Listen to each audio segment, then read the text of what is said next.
کلام پاک میں لکھا ہوا ہے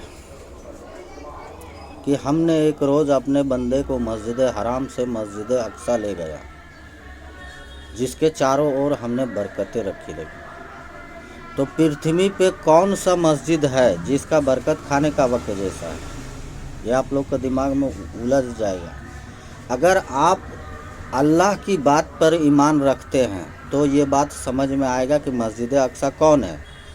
اگر آپ ملا کی بات پہ ایمان رکھتے ہیں تو آپ کو کبھی سمجھ میں نہیں آئے گا کہ مسجد اقصی یہی ہے۔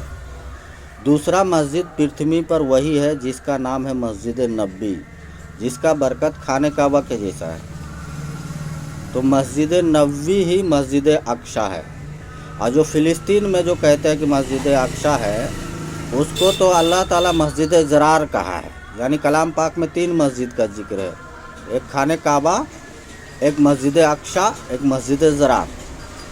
تو اس مسجد کو مسجد ضرار کہا ہے فلسطین والے کو۔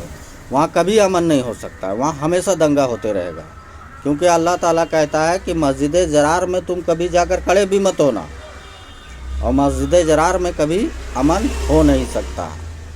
اگر آپ اللہ کی آیت پہ ایمان رکھتے ہیں تو آپ کو سمجھ میں آئے گا، اگر آپ ملا کی بات پہ ایمان رکھتے ہیں تو آپ کو کبھی سمجھ میں نہیں آئے گا کہ مسجد اقصی مسجد نبوی ہی ہے۔